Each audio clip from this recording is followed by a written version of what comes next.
தந்தையுமாகிய கடவுள், குமாரன், தூய ஆவியானவரின் திருப்பெயராலே ஆமென்.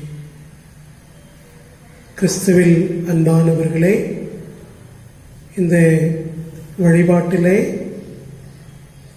பங்கு கொள்ளுகின்ற உங்கள் அனைவரையும் அன்போடு வாழ்த்துகிறேன்.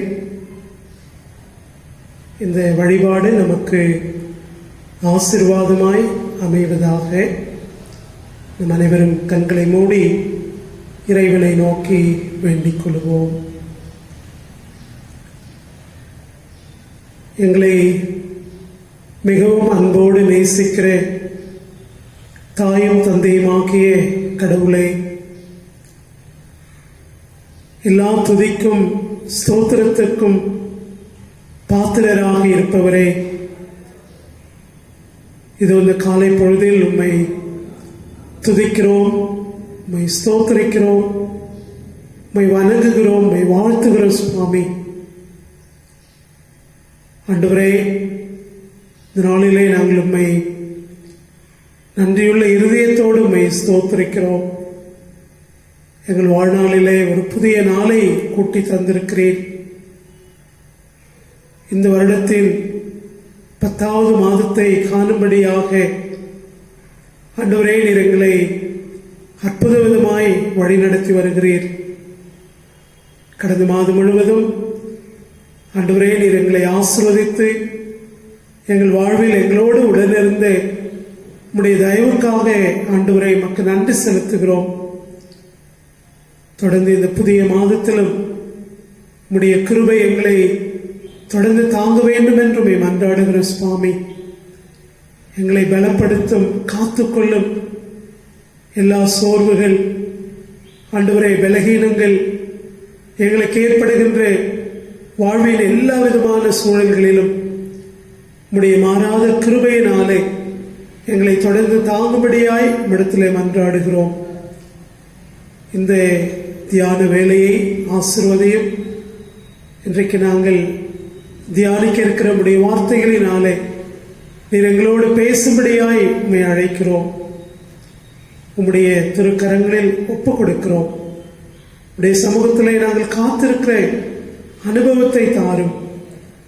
இயேசுவின் மூலம் கேட்டுக்கொள்கிறோம் எங்கள் அன்பின் கடவுளே, ஆமென். நம் அனைவரும் இணைந்து கீர்த்தனைகளில் 237வது கீர்த்தனை, கீர்த்தனை எண் 237. தந்தானை துதிப்போமே திருச்சபையோரே, கவி பாடி பாடி தந்தானை துதிப்போமே. கீர்த்தனை எண் 237. தந்தானை துதிப்போமே திருச்சபையோரே, கவி பாடி பாடி தந்தானை துதிப்போமே. விந்தையாய் நமக்கனந்த நந்தமான வில்லக்கரியதோ நன்மை மிக மிக. விந்தையாய் நமக்கனந்த நந்தமான வில்லக்கரியதோ நன்மை மிக மிக.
இந்த நாளுக்கான திருமறை பகுதிகள் சங்கீதம் 15,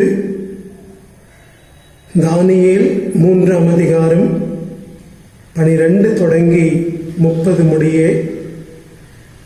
அப்போஸ்தலர் நடவடிக்கைகள் 18ஆம் அதிகாரம் 24 முதல் 28 முடிய, லூக்கா எழுதின நற்செய்தி நூல் 10ஆம் அதிகாரம் 1 தொடங்கி 20 முடிய. லூக்கா 10ஆம் அதிகாரம் 1 முதல் 20 வரை அடங்கிய கடவுளுடைய திருமொழிகளை நாம் படிக்க கேட்போம்.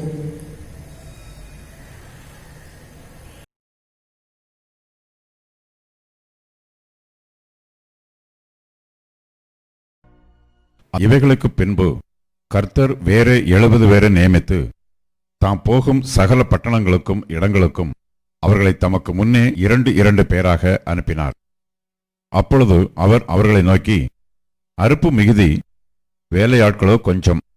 ஆகையால் அறுப்புக்கு எஜமான் தமது அறுப்புக்கு வேலையாட்களை அனுப்பும்படி அவரை வேண்டிக் கொள்ளுங்கள். புறப்பட்டு போங்கள். ஆட்டுக்குட்டிகளை ஓநாய்களுக்குள்ளே அனுப்புகிறது போல இதோ நான் உங்களை அனுப்புகிறேன்.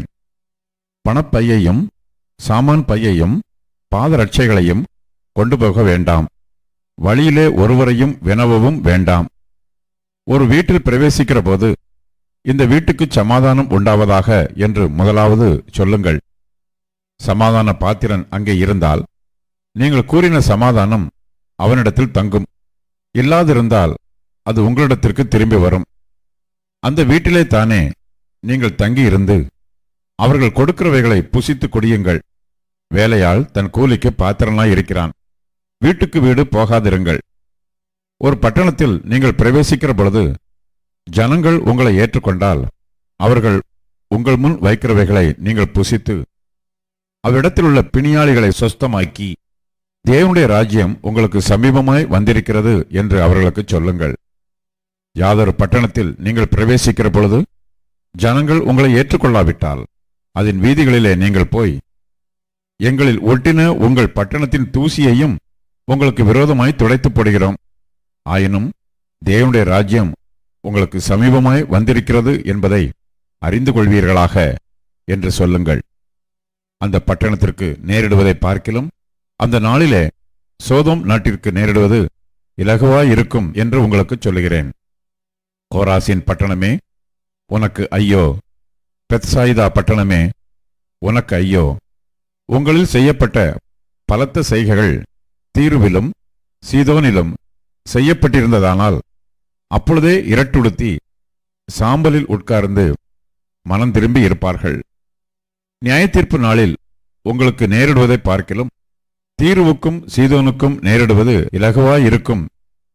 வானபரியந்தம் உயர்த்தப்பட்ட கப்பர்நகூமே, நீ பாதாள பரியந்தம் தாழ்த்தப்படுவாய் என்று சொல்லி சீஷரை நோக்கி, உங்களுக்கு செவி கொடுக்கிறவன் எனக்கு செவி கொடுக்கிறான். உங்களை அசட்டை பண்ணுகிறவன் என்னை அசட்டை பண்ணுகிறான்.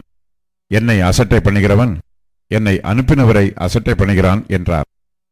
பின்பு அந்த 70 பேரும் சந்தோஷத்தோடு திரும்பி வந்து, ஆண்டவரே, உம்முடைய நாமத்தினாலே பிசாசுகளும் எங்களுக்கு கீழ்ப்படுகிறது என்றார்கள். அவர்களை அவர் நோக்கி, சாத்தான் மின்னலைப் போல வானத்திலிருந்து விழுகிறதை கண்டேன். இதோ சர்ப்பங்களையும் தேள்களையும் மிதிக்கவும் சத்ருவனுடைய சகல வல்லமையையும் மேற்கொள்ளவும் உங்களுக்கு அதிகாரம் கொடுக்கிறேன். ஒன்றும் உங்களை சேதப்படுத்த மாட்டாது. ஆகிலும் ஆவிகள் உங்களுக்கு கீழ்ப்படுகிறதற்காக நீங்கள் சந்தோஷப்படாமல் உங்கள் நாமங்கள் பரலோகத்தில் எழுதி இருக்கிறதற்காக சந்தோஷப்படுங்கள் என்றார். கிறிஸ்துவில் மிகவும் அன்பானவர்களே, கடந்த மாதம் முழுவதும் கடவுள் நம்முடைய வாழ்வில் உடனிருந்து நம்மை தாங்கி பலப்படுத்தி நம்முடைய குறைவுகளில் நம்மோடு உடனிருந்து நம்முடைய வாழ்க்கை பயணத்தில் நம்மை இனிதோடு தாங்கி வழிநடத்தி வருகிற ஆண்டவருக்கு நாம் நன்றி படைப்போம். இந்த புதிய மாதத்திலும் கடவுளுடைய கிருபை நம்மை தாங்கவும் நம்மோடு உடனிருந்து வழிநடத்தவும் ஆண்டவர் நமக்கு கிருபை பாராட்டுவாராக. உங்கள் அனைவருக்கும் என்னுடைய வாழ்த்துக்களையும் ஸ்தோத்திரங்களையும் அன்போடு தெரிவித்துக் கொள்கிறேன். இந்த நாளிலே நாம் தியானிப்பதற்காக திருச்சபை நமக்கு கொடுத்திருக்கிற செம்பொருள் இறை மக்களின் சான்று, witness of the people of God. இறை மக்களின் சாட்சியுள்ள வாழ்வு. இறை மக்கள் என்கிற இந்த வார்த்தையை திருச்சபையிலே நாம் எவ்வாறு பயன்படுத்துகிறோம் என்று சொன்னால், அருட்பொழிவு பெற்ற திருப்பணியாளர்கள், பொது நிலையினர், அருட்பொழிவு பெறாத திருச்சபை மக்கள். திருச்சபை மக்களை தான் நாம் இறை மக்கள் என்று சொல்லுகிறோம். பொது நிலையினர் இறை மக்கள், இறை மக்களின் சாட்சி. ஒரு நிறுவனமாக இருந்தாலும் அல்லது ஒரு தொழிற்சாலையாக இருந்தாலும் ஒரு குடும்பமாக இருந்தாலும் அந்த நிறுவனத்திலே பணியாற்றுகிறவர்கள் அனைவருமே தங்களுக்குரிய பணியையும் பங்களிப்பையும் தங்களுக்கு கடவுள் கொடுத்திருக்கிற ஆற்றலையும் முழுமையாக பயன்படுத்துகின்ற பொழுது அங்கே ஒரு வளர்ச்சியை அல்லது தொடர்ந்து அந்த நிறுவனமோ அல்லது தொழிற்சாலையோ குடும்பமோ வளருகிறதை நாம் பார்க்கிறோம்.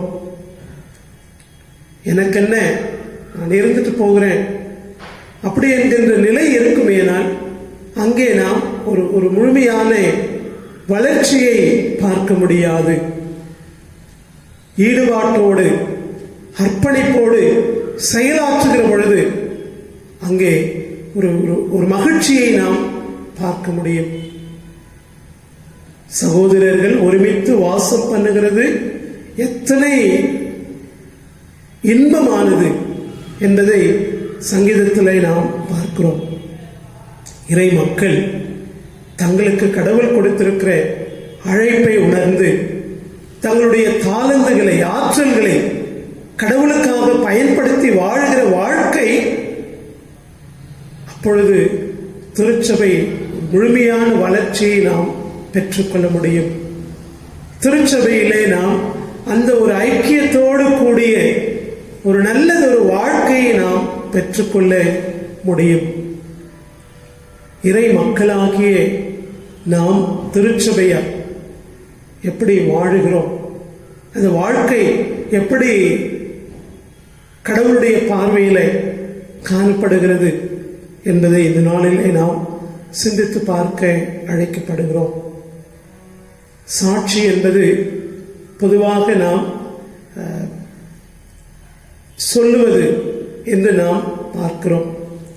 ஆனால் இந்த நாளிலே கொடுக்கப்பட்டிருக்கிற செம்பொருள் சாட்சி என்பது நம்முடைய வார்த்தைகளினாலே சொல்வது மாத்திரமல்ல, நம்முடைய பங்கேற்பு, நம்முடைய பங்களிப்பு, நம்முடைய ஈடுபாடு, அந்த பங்களிப்பின் மூலமாய் காணப்படுகிற ஒரு முழுமையான வாழ்க்கை. நாம் கடவுளிலே பெற்றுக்கொண்ட அந்த அன்பிற்கு எப்படி அதற்கு மறுமொழியாக நம்முடைய வாழ்க்கையிலே நாம் காட்டுகிறோம் என்பதை இந்த நாளிலே சிந்தித்து பார்க்க நாம் இருக்கின்றோம். இந்த நாளிலே 2 திருமறை பகுதிகளை உங்களோடு கூட தியானிக்க விரும்புகிறேன். முதலாவது தானியேலின் புஸ்தகம் 3ஆம் அதிகாரம் 12 தொடங்கி 30 வரை வருகின்ற திருமறை பகுதி. இந்த திருமறை பகுதி நம் அனைவருக்கும் நன்கு தெரிந்த ஒரு திருமறை பகுதி.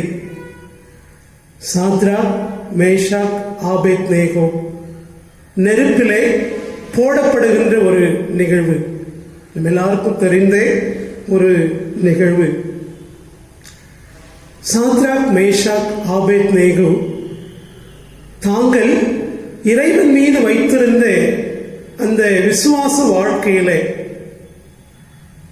உறுதியோடு காணப்படுகிறதை நாம் பார்க்கிறோம். சிலைகளை வணங்குவதையோ, பாபிலோன் நாட்டிலே அவர்கள் சிறைபிடிக்கப்பட்டு வாழ்கின்ற அந்த சூழலில் அந்த நாட்டு தெய்வங்களை வழிபடுகிறதற்கு அவர்கள் உறுதியாக நாங்கள் அதை செய்ய மாட்டோம்,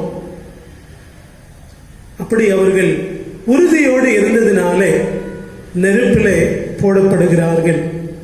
அந்த நெருப்பு 3ஆம் அதிகாரம் 19வது வசனத்தில் 7 மடங்கு மிகுதியாக இருந்ததாகவும், 3ஆம் அதிகாரம் 22வது வசனத்தில் அந்த நெருப்பு செந்தனலாய் தகதகதக என்று எரிந்து கொண்டிருக்கிறதாகவும் நாம் பார்க்கிறோம்.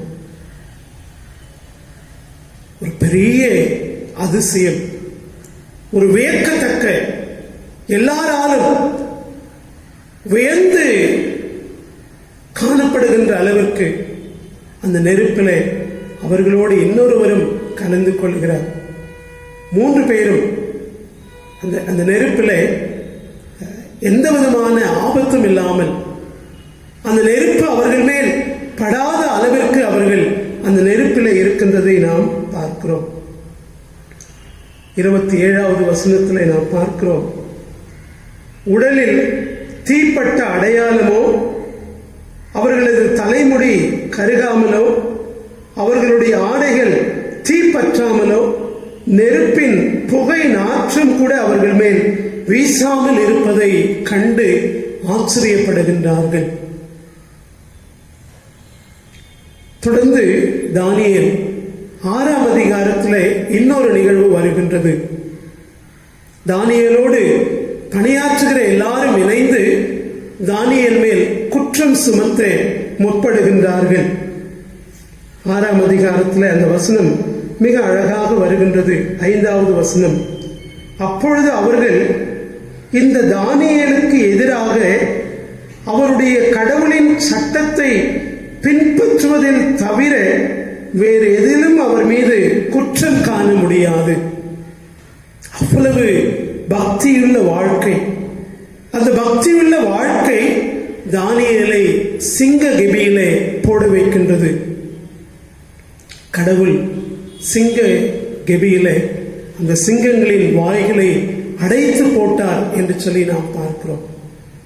இந்த 2 திருமறை பகுதிகளிலும், அதாவது தானியேல் 3ஆம் அதிகாரத்திலேயும் தானியேல் 6ஆம் அதிகாரத்திலேயும்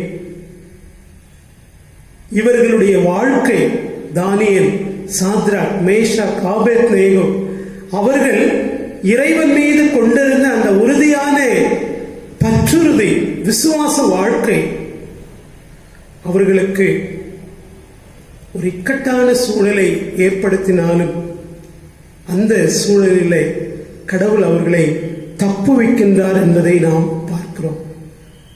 இஸ்ரவேலர்களுடைய வாழ்க்கையில கடவுள் அவர்களை மிக அற்புதமாக வழிநடத்தி கொண்டே வருகின்றார்.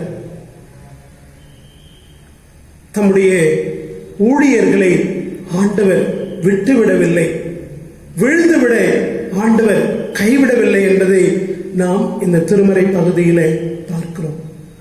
இந்த திருமறை பகுதியிலே சாத்ராக், மேஷாக், ஆபேத்நேகோ, தானியேல் இவர்களுடைய வாழ்க்கை தான், அவர்களுடைய விசுவாசம் தான், இறைவன் மீது அவர்கள் கொண்டிருந்த அந்த அசைக்க முடியாத வாழ்க்கை தான், அந்த வாழ்க்கை மூலமாய் அவர்கள் சாட்சி பகிர்கிறார்கள். 2 திருமறை பகுதிகளையும் நாம் வீட்டிலே படித்து பார்ப்போம் என்று சொன்னார். அந்த பாபிலோனிய அரசனும் தாரியு மன்னனும் கடவுளை புகழ்கின்றார்கள். இவர்களுடைய கடவுள்தான் உண்மையான கடவுள் என்று சொல்லி அவர்கள் கடவுளை உயர்த்துகிறதை நாம் பார்க்கிறோம். நம் அனைவருக்கும் தெரிந்த திருமறை பகுதிதான். ஆனால் இந்த திருமறை பகுதி நமக்கு கொடுக்கின்ற அழைப்பை இந்த நாளிலே உணர்ந்து பார்க்க அழைக்கப்படுகிறோம். நம்முடைய வாழ்க்கையில பல்வேறு சோதனைகள், பல்வேறு விதமான சூழல்கள் நம்முடைய விசுவாச வாழ்க்கையை சோதிப்பதாக அமைகிற பொழுது நான் கடவுளுடைய விசுவாசத்திலே உறுதியாயிருந்து அந்த கிறிஸ்தவ வாழ்க்கையை என்னுடைய வாழ்க்கையிலே வாழ்ந்து காண்பிப்பதற்கு அர்ப்பணிப்புள்ளவனாக இருக்கின்றேனா? அப்படி நாம் அர்ப்பணிப்போடு ஈடுபடுகிற பொழுது கடவுள் மகிமைப்படுகிறார், கடவுளுடைய திருப்பெயர் உயர்த்தப்படுகிறது. பல்வேறு சோதனைகள் நம்மை விழச் செய்து விடாமல் அந்த பல்வேறு சோதனைகளின் மத்தியிலே நாம் கடவுளுக்கு சாட்சியாக நம்முடைய வாழ்க்கையின் மூலமாய் கடவுளை உயர்த்துவதற்கு நாம் அழைக்கப்படுகிறோம். சங்கீதம் 15 கைகளில் சுத்தமுள்ளவனும் இருதயத்தில் மாசில்லாதவனுமாயிருந்து அப்படிப்பட்ட ஒரு வாழ்க்கையை நாம் வாழ்வதற்கு, அந்த வாழ்க்கையின் மூலமாய் நாம் சாட்சி பகிர்கிறதற்கு அழைக்கப்படுகிறோம். தானியேல், சாத்ராக், மேஷாக், ஆபேத்நேகோ அவர்களுடைய அந்த பற்றுறுதி கடவுள் அவர்களை கைவிடவில்லை என்று சொல்லி நாம் பார்க்கிறோம். புதிய ஏற்பாட்டிலும் கூட ஆண்டவர் சொல்லுகிறார், உன் விசுவாசம் பெரியது, உன் விசுவாசத்தினாலே நீ சுகம் பெற்றுக் கொண்டாய் என்று சொல்லி ஆண்டவர் சொல்லுகிறார். இதனால நம்முடைய விசுவாசத்தை நாம் இன்னும் ஒருவரை பரிசோதித்து பார்த்து நம்முடைய விசுவாசத்தில் நாம் உறுதியாக இருக்க அழைக்கப்படுகிறோம். இரண்டாவது, இன்றைக்கு படிக்க கேட்ட நற்செய்தி பகுதி லூக்கா 10ஆம் அதிகாரம் 1 தொடங்கி 20 வரை வருகின்ற பகுதி.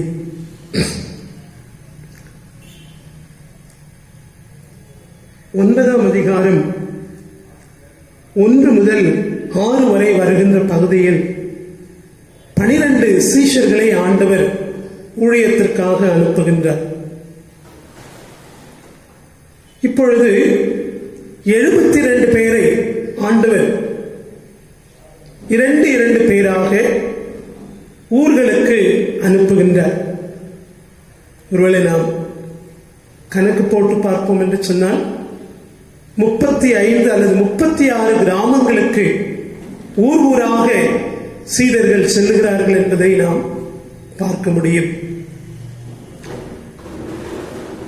70 பேரை அல்லது 72 பேரை அனுப்புகின்ற இந்த நிகழ்வு லூக்கா நற்செய்தி நூலிலே மாத்திரம் வருகின்றது.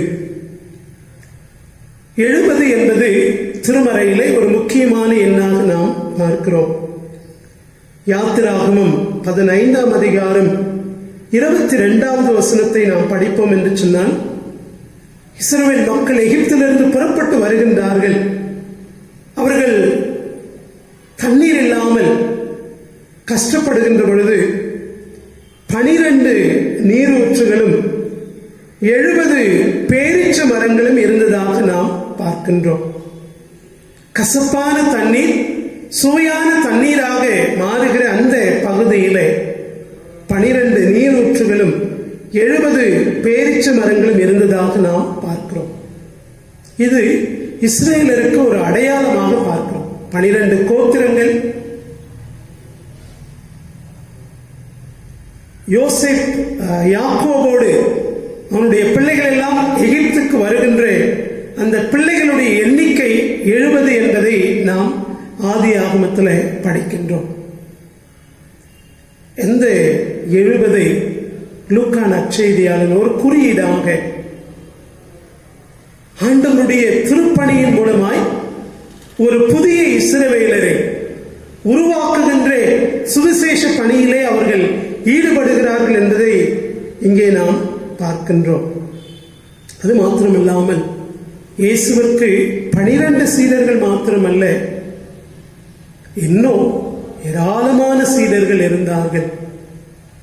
அந்த சீடர்கள் 12 சீடர்களைப் போல எளிமையான பின்னணியிலிருந்து, கலிலேயா பகுதிகளிலிருந்து பெண்கள் கூட ஆண்டவருக்கு சீடர்களாக இருந்து ஆண்டவருடைய அந்த திருப்பணியில தங்களை ஈடுபடுத்திக் கொள்கிறார்கள் என்பதை மிக அழகாக நாம் பார்க்கின்றோம். லூக்கா 10ஆம் அதிகாரம் 1 முதல் 20 வரை வருகின்ற பகுதியை 3 பகுதியாக நாம் பிரித்து பார்க்க முடியும். முதல் பகுதி 10ஆம் அதிகாரம் 1 முதல் 9 வரை வருகின்ற பகுதி சீடர்களை 2 பேராக அனுப்புகின்ற பொழுது அவர்களுக்கான ஆலோசனைகளை கொடுத்து அனுப்புகின்ற பகுதி. 2வது பகுதி 10ஆம் அதிகாரம் 10 முதல் 16 வரை வருகின்ற பகுதி. நீங்கள் எந்த கிராமத்தில் தங்கி இருக்கிறீர்களோ அங்கே உங்களை ஏற்றுக்கொள்ளாவிட்டால் உங்கள் கால்களில் படிந்த தூசியை உதறிவிட்டு அங்கிருந்து புறப்பட்டு போங்கள் என்று சொல்லுகிற பகுதி. அதனை சார்ந்து ஆண்டவர் சொல்லுகிறார்,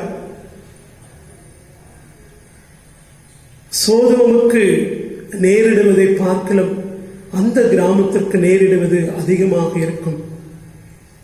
தொடர்ந்து கப்பர்நகூமே, நீ வானளவு உயர்த்தப்பட்டிருக்கிறாய், ஆனால் நீ தாழ்த்தப்படுவாய் என்கின்ற அந்த பகுதிகளை நாம் பார்க்கிறோம்.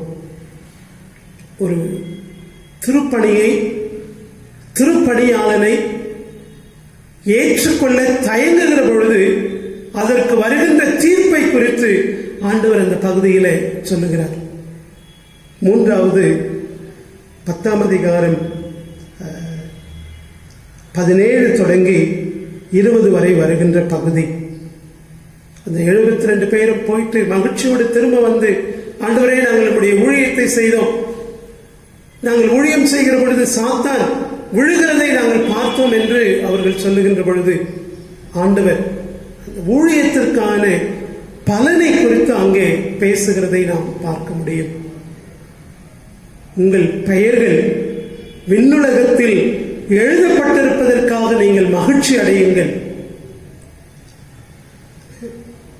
மத்தேயு 10ஆம் அதிகாரம் 19ஆம் அதிகாரம் 27 28 வரை வருகின்ற பகுதியில பேதுரு ஆண்டவரிடத்தில் கேட்கின்றார், ஆண்டவரே, நாங்கள் எல்லாவற்றையும் விட்டு உம்மை பின்பற்றி வந்தோமே, எங்களுக்கு என்ன கிடைக்கும்?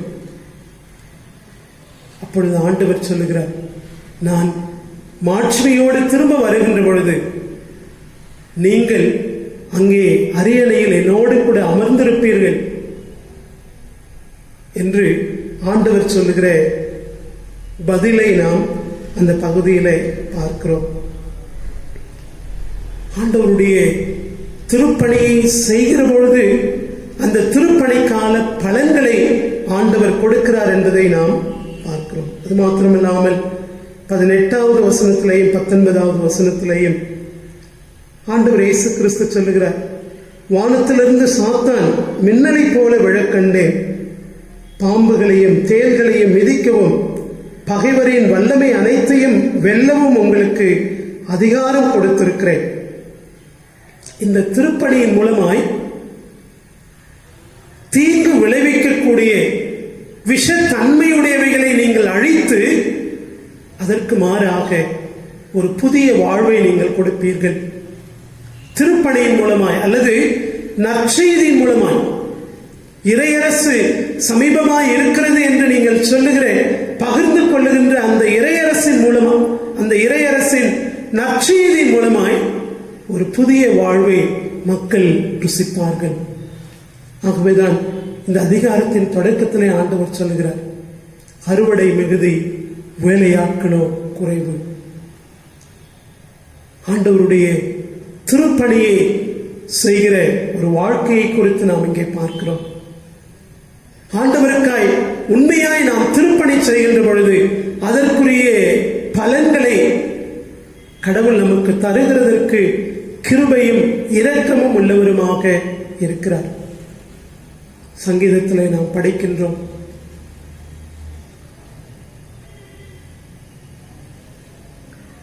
பிள்ளைகள் அப்பத்திற்காக திரிகிறதை நான் பார்க்கவில்லை. கடவுள் அவருடைய திருப்பணியை செய்கிற ஒவ்வொருவரையும் ஆண்டவர் ஆசீர்வதிக்கிறார், கனப்படுத்துகின்றார். இந்த திருப்பணி கடவுள் தருகின்ற அந்த நிறைவான வாழ்வை பெற்றுக்கொள்வதற்கு, நிறைவான வாழ்வை அனுபவிப்பதற்கு காரணமாக அமைகிறது என்பதை நாம் பார்க்கிறோம். திருப்பணியின் மூலமாக சாட்சி பகிர்தல். கிறிஸ்துவில் அன்பானவர்களே, ஆண்டவர் இந்த நோக்கத்திற்காக தான் உங்களையும் என்னையும் அழைத்திருக்கிறார். திருச்சபையில் இறை மக்கள் வழிபடுகின்ற ஆண்டவருடைய இந்த திருக்கூட்டத்தினர் இந்த வழிபாட்டின் மூலமாய் ஒரு ஆற்றல் பெற்று, ஆண்டவருடைய அந்த நிறைவான பலத்தை பெற்று, அந்த நிறைவான பலத்தை கொண்டு ஆண்டவருக்கென்று திருப்பணி புனிய ஆண்டவர் உங்களையும் என்னையும் அழைத்திருக்கிறார். இந்த திருப்பணி எவ்வளவு அழகானது! அப்போஸ்தலனாகிய பவுல் சொல்லுகிறார், ஆண்டவருடைய சுவிசேஷத்தை நாங்கள் எங்களுடைய உடலிலே சுமந்து திரிகின்றோம் என்று சொல்லி. நெருக்கப்பட்டோம், கைவிடப்பட்டோம், அவமானப்படுத்தப்பட்டோம். இதெல்லாம் எங்களுக்கு திருப்பணியில அதை மகிழ்ச்சியோடு கூட ஏற்றுக்கொள்கின்ற பவுலடியாரை நாம் அவருடைய நிருபங்களிலே பார்க்கிறோம். எப்பக்கம் நெருக்கப்பட்டும் நாங்கள் உடைந்து போவதில்லை.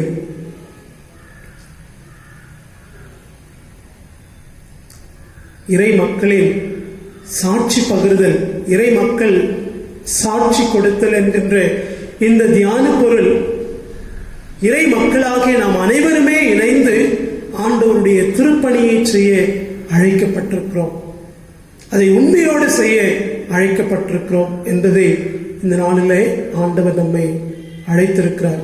ஆண்டவர் தருகின்ற அந்த குரலுக்கு நாம் நம்மை ஒப்பு கொடுக்க அழைக்கப்படுகின்றோம். திருச்சபையிலே வாலிபர் ஐக்கிய சங்கம், உபதேசிமார்கள், திருச்சபையில் இருக்கிற சண்டே ஸ்கூல், இப்படி ஒவ்வொரு அமைப்பும் நாம் இறைப்பணியை செய்வதற்காக கடவுள் நம்மை அழைத்திருக்கிற அழைப்பு என்பதை உணர்ந்து கொள்ள அழைக்கப்படுகிறோம்.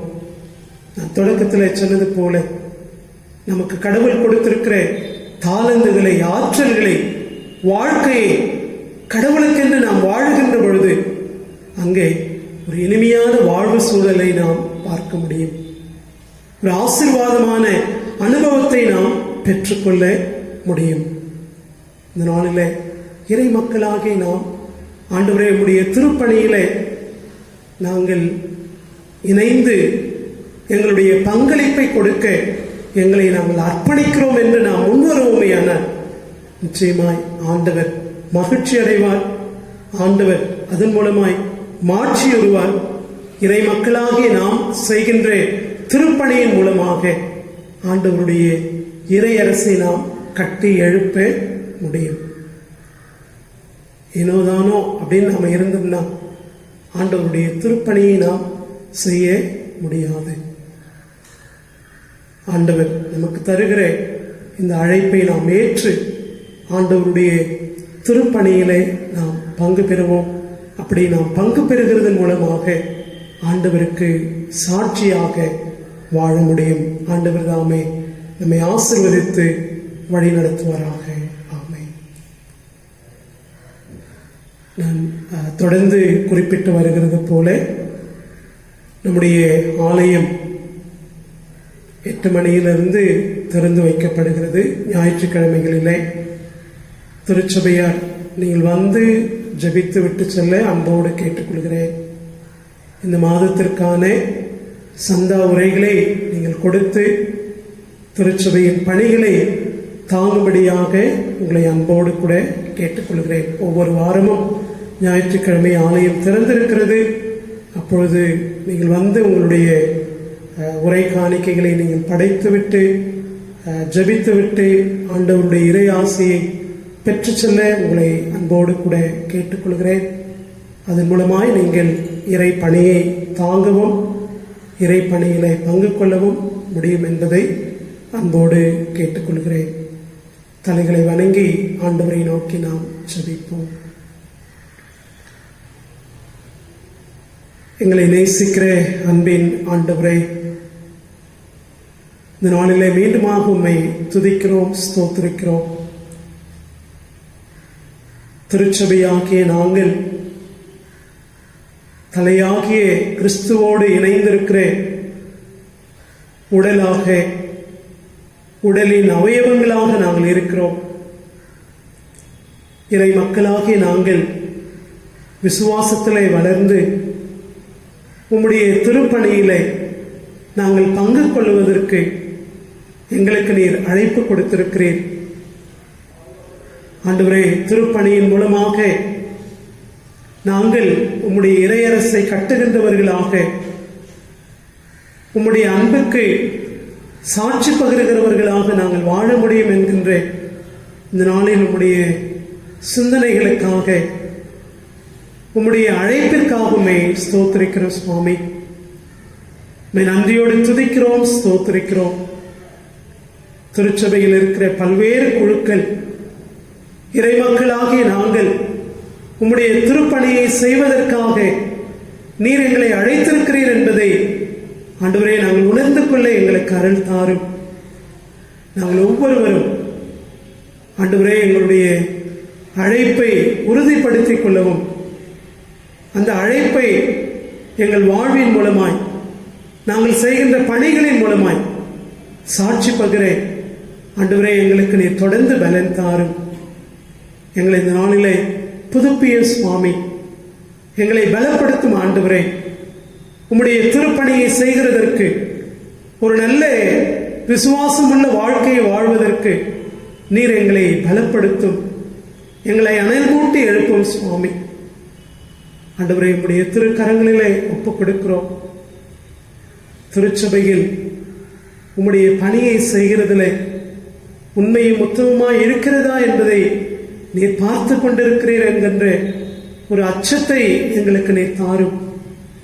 நாங்கள் அனைவரும் இணைந்து உம்முடைய திருப்பணியை செய்ய, அதன் மூலமாய் உம்முடைய ராஜ்யத்தை இந்த உலகத்திலே கட்டுகின்ற பணிகளிலே ஈடுபட எங்களுக்கு அருள் தாரும். எங்களை தாழ்த்தி ஒப்புக் கொடுக்கிறோம். ஆண்டவரே, திருச்சபையின் ஒவ்வொரு குடும்பங்களுக்காக ஜெபிக்கிறோம் அப்பா. வயது முதிர்ந்தவர்கள், குழந்தைகள், வாலிபர்கள், தாய்மார்கள் ஒவ்வொருவரையும் நீர் ஆசீர்வதியும். எங்களுடைய வாழ்க்கையிலே நீர் போதுமானவராக இருந்தருளும் சுவாமி. கண்ணின் மணிகளைப் போல பாதுகாக்கின்ற உம்முடைய அன்பின் கரங்களிலே நாங்கள் ஒப்புக் கொடுக்கின்றோம். எங்களுடைய சுகவீனங்கள், கஷ்டங்கள் எல்லாவற்றிலும் நீர் எங்களுக்கு சுகம் தந்து பலப்படுத்தி பாதுகாத்துக் கொள்ள வேண்டும் என்று மன்றாடுகின்றோம். எங்களுடைய தேசத்திற்காகவும் ஒவ்வொரு மாநிலங்களுக்காகவும் ஜெபிக்கிற சுவாமி. ஆண்டவரே, இந்த வைரஸ் தொற்றின் மத்தியிலே ஆண்டவரே எடுக்கின்ற எல்லா பணிகளையும், எல்லா முடிவுகளையும் நீர் ஆசீர்வதிய சுவாமி. மக்களுக்காக பணி செய்கின்ற ஆண்டவரே அரசாக ஒவ்வொரு மாநிலங்களும் காணப்பட வேண்டும் என்று மன்றாடுகிறோம். ஆண்டவரே, ஒவ்வொரு தலைவர்களுக்கு வேண்டிய கிருபைகளை நீர் தாரு சுவாமி. மருத்துவர்கள், செவிலியர்கள், ஆண்டவரே மருத்துவ துறையிலே பணியாற்றுகிற ஒவ்வொரு பணியாளர்கள், அவர்களுக்கு உதவியாக இருக்கிற பிற துறைகளை சார்ந்தவர்கள் அனைவரையும் ஆசீர்வதியும். ஆண்டவரே, எங்களுடைய இயல்பான வாழ்க்கையை நாங்கள் இழந்து, அது நிமித்தமாய் ஆலய வழிபாடுகளை நாங்கள் இழந்து காணப்படுகிறோம். உம்முடைய திருக்கரங்களிலே இந்த சூழல்களை ஒப்புக் கொடுக்கிறோம் சுவாமி. ஆண்டவரே, வருகின்ற வாரத்தில் தங்களுடைய பிறந்த நாளையும் திருமண நாளையும் இதை நோக்கி இருக்கிற குடும்பத்தின் பிள்ளைகளுக்காக ஜெபிக்கிறோம். அவர்களை ஆசீர்வதியும். இந்த புதிய ஆண்டிலே நீர் அவர்களை கிருபையாய் வழிநடத்த சுவாமி. மீண்டுமாக எங்கள் அனைவரையும் தாழ்த்தி ஒப்புக் கொடுக்கிறோம். இந்த நாளிலும் ஜெபத்திலே பங்கு கொள்கின்ற ஒவ்வொருவருடைய வாழ்க்கையிலும் ஆண்டவரே, அவருடைய கஷ்டங்கள், அவருடைய குறைவுகள், கண்ணீர் எல்லாவற்றையும் நீர் மாற்று சுவாமி. உம்முடைய அன்பினால் பலப்படுத்தும். துதி கன மகிமையெல்லாம் நமக்கு செலுத்துகிறோம். இயேசுவின் வழியாய் கேட்டுக்கொள்கிறோம். அன்பு நிறைந்த கடவுளே, ஆமென். என் ஆத்துமாவே கர்த்தரை ஸ்தோத்திரி, என் முழுவலுமே அவருடைய பரிசுத்த நாமத்தை ஸ்தோத்திரி. என் ஆத்துமாவே கர்த்தரை ஸ்தோத்திரி, அவர் செய்த சகல உபகாரங்களையும் மறவாதே. நம்முடைய ஆண்டவராகிய இயேசு கிறிஸ்துவினுடைய கிருபையும் பிதாவாகிய கடவுளின் அன்பும் தூய ஆவியானவருடைய ஆசீர்வாதமும் பாதுகாப்பும் பராமரிப்பும் உங்கள் அனைவரோடும் எப்பொழுதும் தங்கியிருப்பதாக.